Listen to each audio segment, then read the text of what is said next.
Hi, today's session is about Indian history. The chapter I'm going to discuss is the rise of new religion or rise of heterodox sects, which is basically a chapter dealing with the developments which came after the later Vedic period in approximately 600 BC. Specifically, among the rise of new religion, we will see in today's discussion, we will see what are the causes for it. What were the two new religions which started, which is Buddhism and Jainism?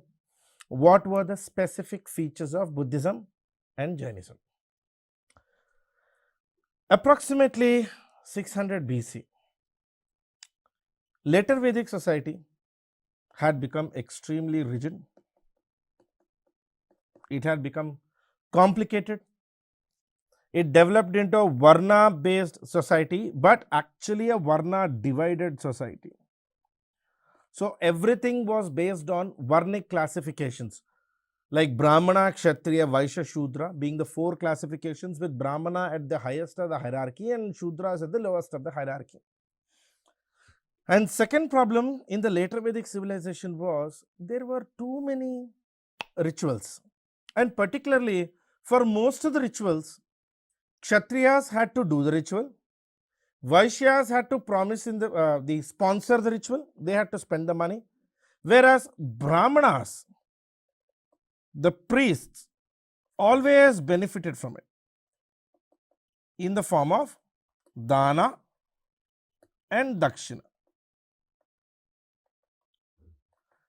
Particularly, the concept of dana and dakshina became, from a point of provision to the Brahmanas, by 600 BC, this tradition of dana and dakshina became a point of earning to the Brahmanas using rituals.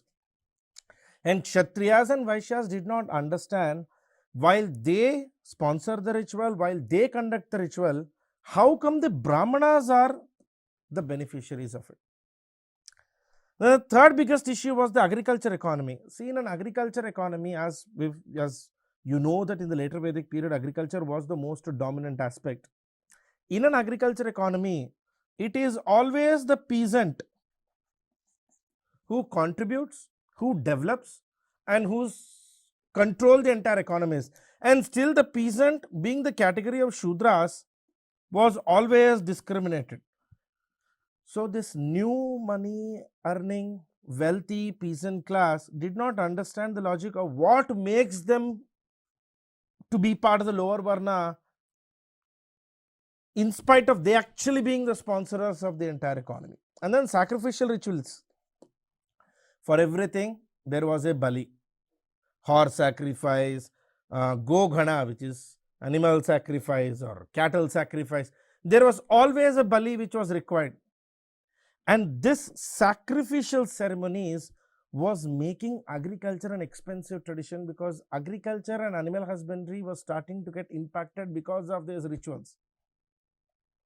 Peasant communities, which had become very rich, which was wealthy, started to question this. And Vaishyas, who were actually the source of economy, because Vaishyas are the traders and they are the ones who bring commerce. And overall, if you see, later Vedic society was a materialistic society, entirely based on new money and new wealth, the Iron Age society.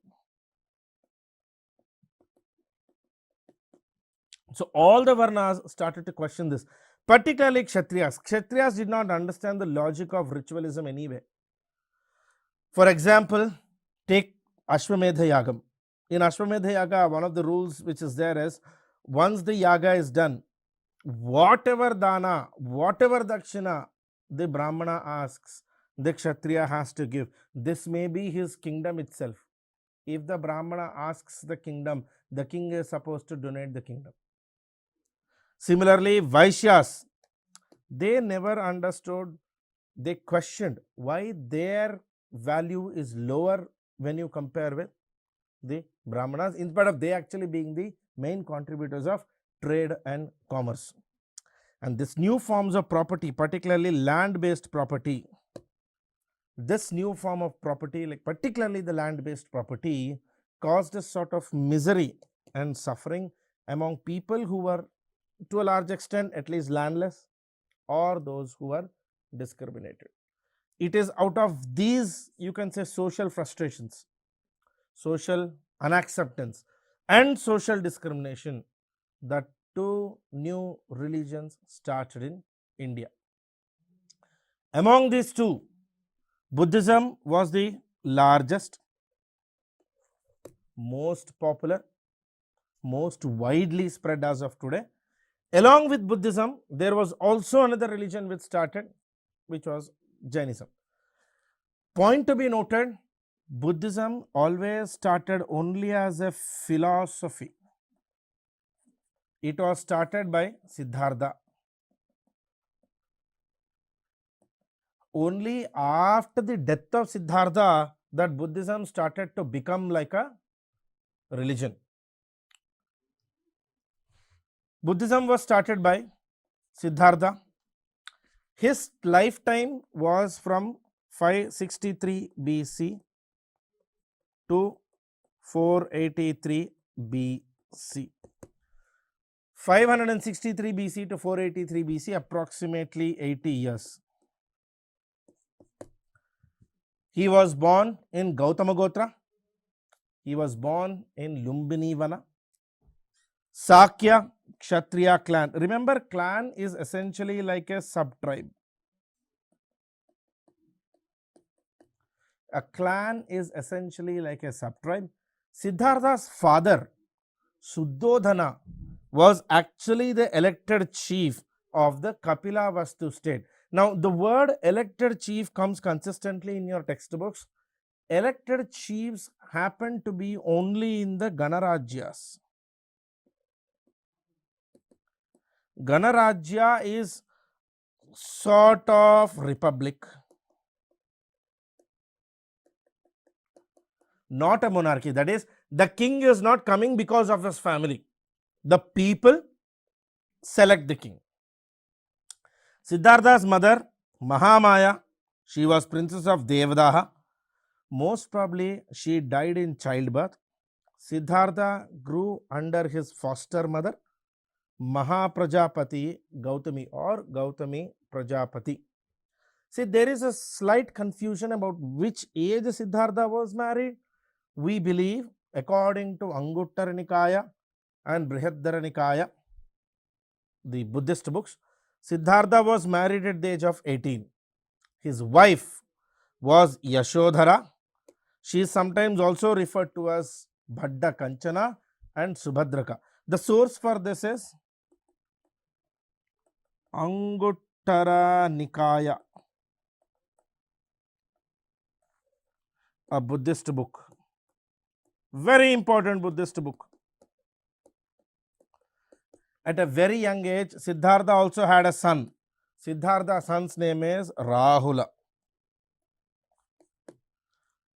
There is a small backstory to how Siddhartha eventually became Buddha. See, when Siddhartha was born, naturally the practice was people to check the astrology of the newly born. So Siddhartha from childhood had a very, you can say, meditative bent of mind, very deep thinking mind. So his father checked his astrology when he was born. So in his astrology, one of the monks at that time said, Siddhartha was the chosen one. So he would be either a saint, a great saint, or an ekrat. Ekrat means an emperor. So the father was told either he will be a great monk or a great king. Now, as a father, Siddhartha's father, Suddhodana, was very afraid and skeptical about this. So from childhood, he kept Siddhartha in-house.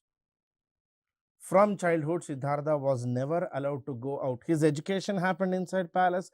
His life happened inside palace. He was married inside palace. He lived the entire life up to 29 years in the palace. Siddhartha was never sent out. It was only at the age of 29 that he left the household. He went on a trip, came back, eventually became a monk, attained enlightenment. Enlightenment in Buddhism is called Nirvana, salvation. He attained this at the age of 35, Nirvana, under a peepal tree at Bodh Gaya. This happened after he left the household at the age of 29. Eventually, once he got enlightened, he was given a name Tathagata, the one who attained truth. The one who attained truth. He was also called Sakya Muni, Sakya being his tribe, Muni the monk of the Sakya clan. Once he attained enlightenment in Bodh Gaya, Siddhartha, along with his students Kaundinya and Tampusa, he went into another place called 𝗖𝗎𝗺𝗀. 𝗖𝗎𝗺 is in UP. Sarnath Deer Park, UP. It is in Sarnath Deer Park, Uttar Pradesh, those days known as 𝗖𝗎𝗺, that Siddhartha gave the first sermon. The first sermon. It is called Dharma Chakra Parivartana, means turning of the wheel of law.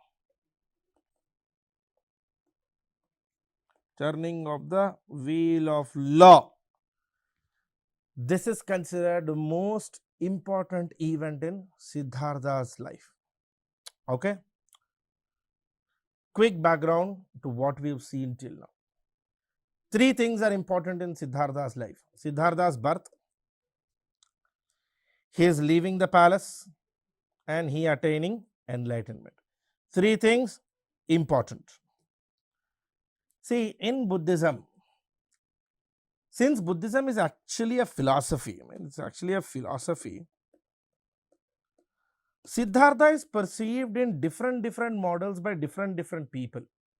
See, he can be a monk, a saint, a philosopher, a teacher, a superhero, it's up to you.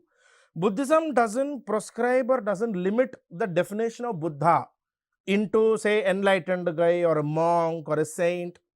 That sort of definition doesn't come in Buddhism. I'll give you a small example. Siddhartha actually died due to eating pork. Contrary to the normal belief, you know how Siddhartha is shown like the super monk, vegetarian, Puritan. No, that sort of explanation doesn't fit here. Siddhartha actually died due to food poisoning. He ate pork, the meat of pig, when he visited one of his disciples' house. So Siddhartha doesn't get into a single definition. So in Buddhism, we can't give Siddhartha any one particular definition as a super god, super monk, super saint, nothing like this. He was born to Suddhodana, Mahamaya. Mahamaya died in childbirth. Right? She died in childbirth. So mainly, he was born 563 BC. When he was born, they checked his astrology.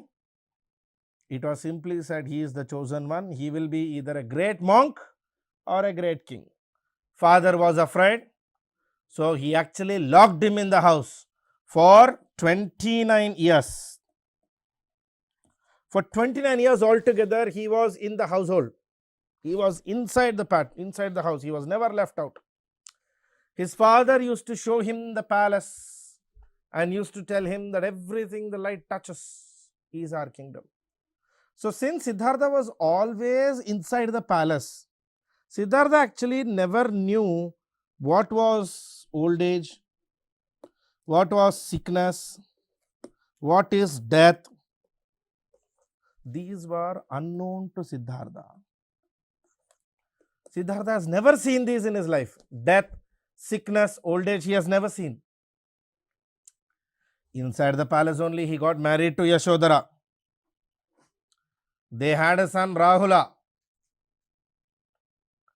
Eventually, Siddhartha was in the house. Everything was fine.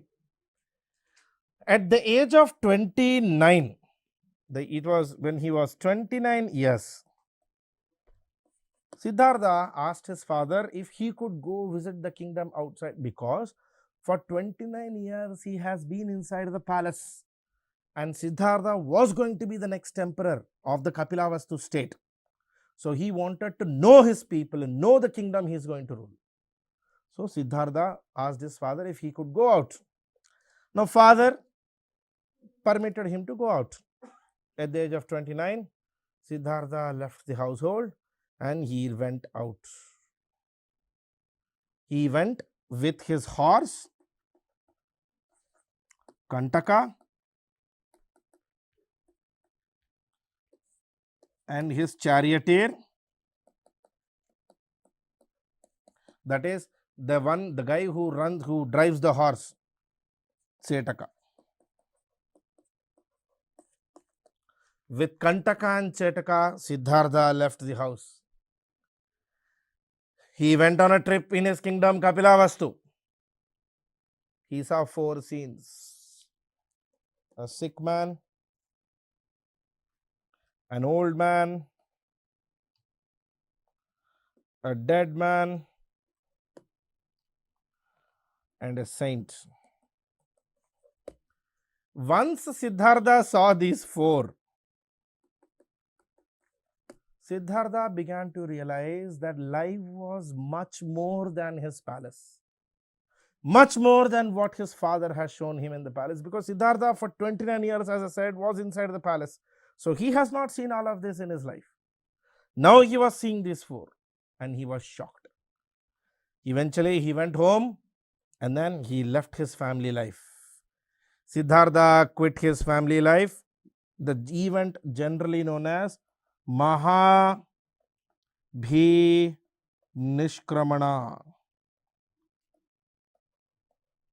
In English, the Great Renunciation. Siddhartha believed it was now his duty to find out a solution for the problems of the people.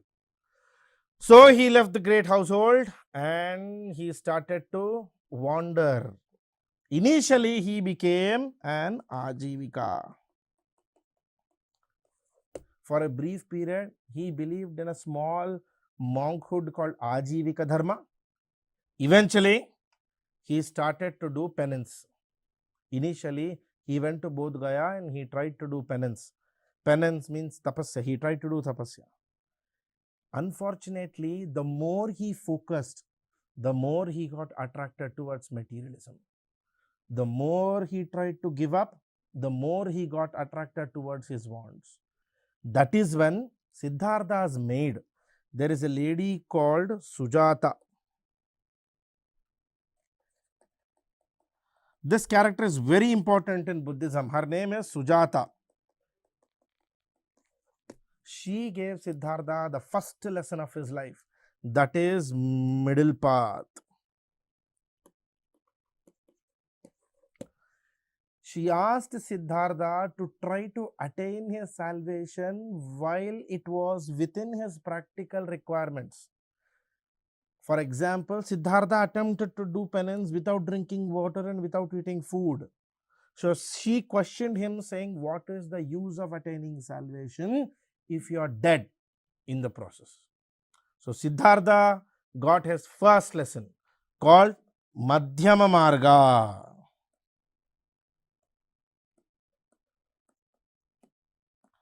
Madhyama Marga is middle path, which was given to him by his maid Sujata. And see, this Madhyama Marga is the central core pillar of Buddhism. Buddhism neither wants its followers to become monks, neither wants its followers to become too much into materialism. It is somewhere in between, neither extreme happiness, neither extreme salvation. It doesn't approve this, it doesn't approve this. Madhyama Marga is middle path. That this became the central core of Buddhism, and this is what brings Buddhism as a practical religion. Buddha also himself relied on this. See, Buddha never talks about things like gods, goddesses, world, universe, Atma, Paramatma. He doesn't get into all these discussions. Buddha tried to solve the practical problems of the day, those which can be solved within the day. Eventually, with following the path of Madhyama Marga, Buddha attempted a 49-day penance. After 49 days penance, at the age of 35, 6 years after leaving the house,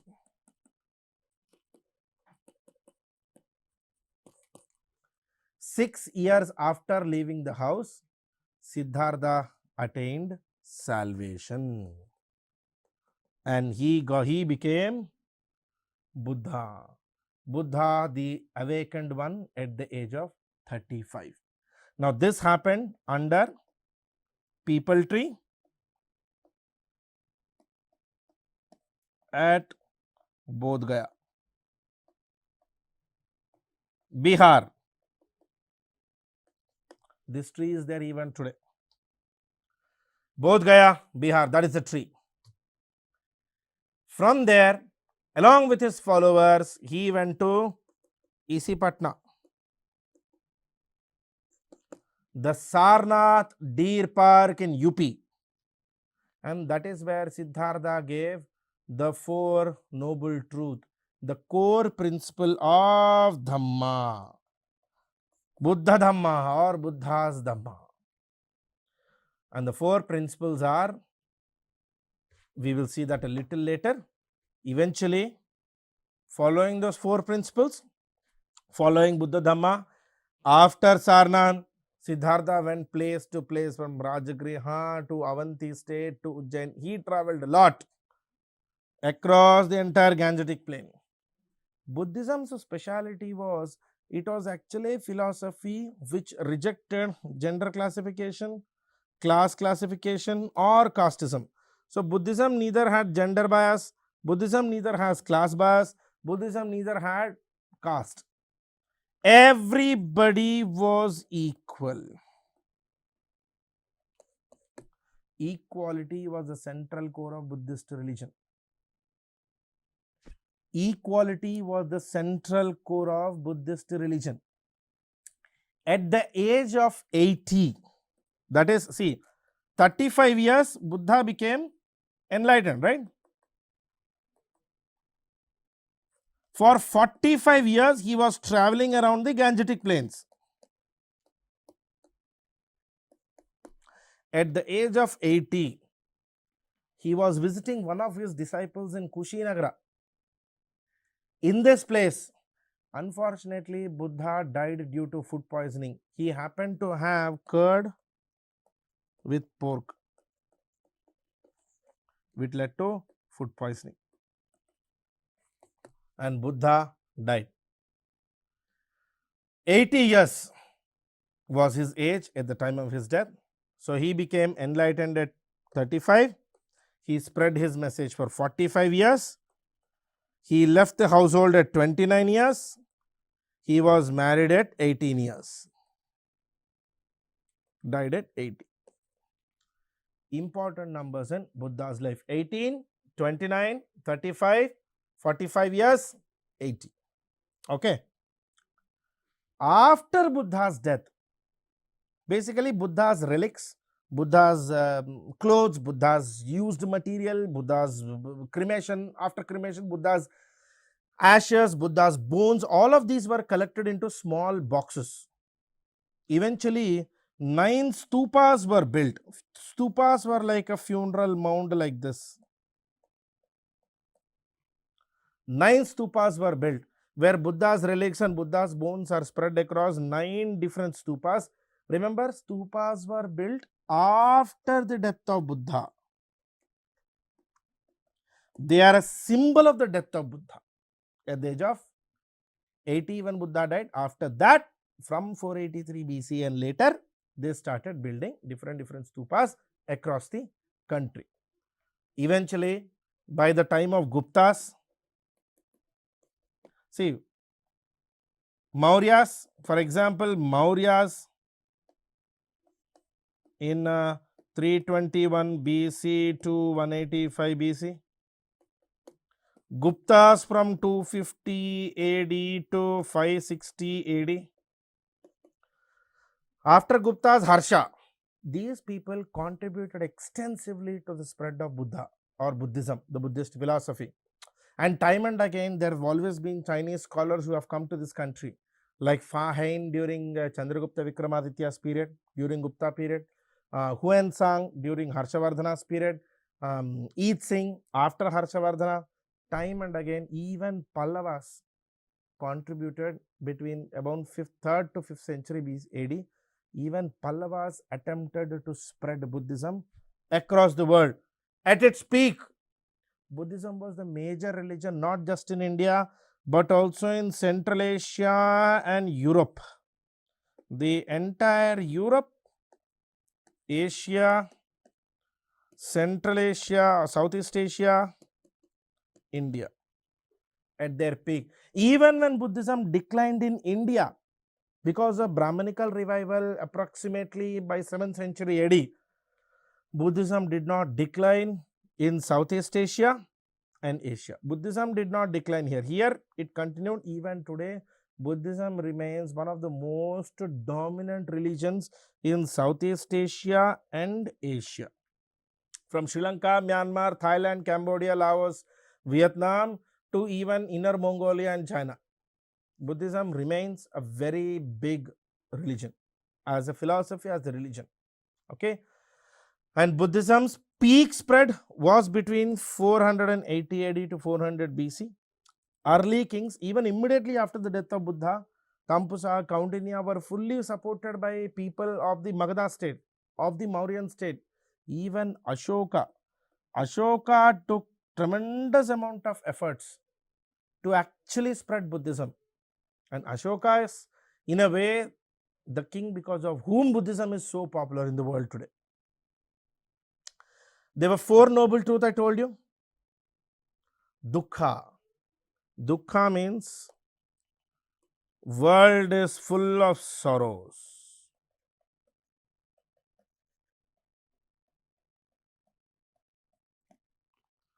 Dukkha samudaya means desires cause sorrows.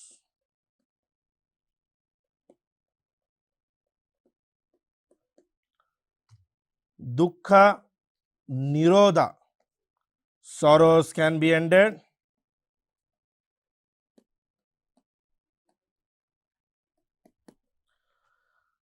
Dukkha nirodhagami pratipada marga means one must follow the path to end dukkha. This basically was the noble truth which Buddha gave. The first sermon. The world is full of sorrow, dukkha, life is suffering, world is full of sorrow. Dukkha samudaya, if you have desires, you will have sorrows, because if your desire doesn't get fulfilled, then you will feel sorrow. Dukkha nirodha, one can actually end his sorrows.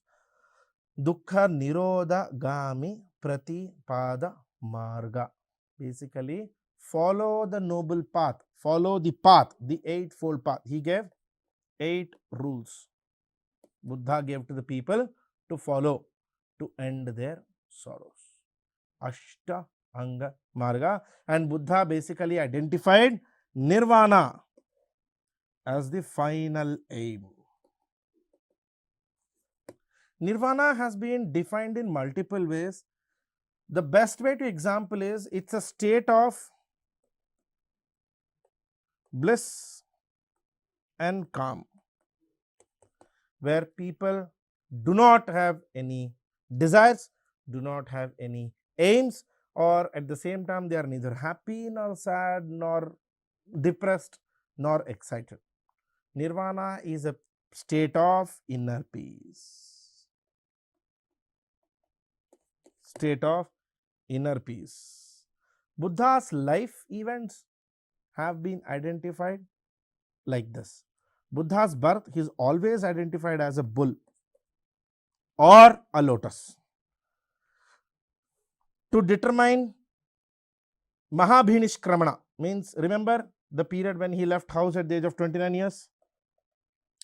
To determine that, they show it as a galloping horse, a jumping horse. Enlightenment means Nirvana, which happened in Bodh Gaya at the age of 35.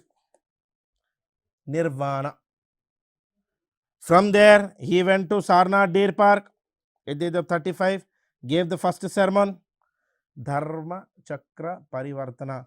Remember Dukkha Nirodhagami Pratipada Marga, where Buddha said you need to follow 8 rules. Those 8 rules are represented as an 8-spoke wheel. And last, Buddha's death is identified as Parinirvana, generally represented as a stupa. Say this happens, this representative formation of Buddha's life happens because there are certain beliefs in Buddhism, certain schools, certain followers of Buddhism who do not represent Buddha like an idol, who do not go for Buddha as a god. For them, in their carvings, in their paintings, in their literature, Buddha's life and stages of Buddha's life are identified in these 5 different symbols. Where they use idols, they use. Where they don't use idols, they represent him this way. Okay. So in today's class, we've just discussed about introduction to Buddha. What was his background? He was born. What stage of life, what happened in Buddha's life, Buddha's symbols of Buddha's life. He's basically the beginning of Buddhism. Let us continue this in the next session and we will see more details about Buddhism. Thank you. Bye-bye.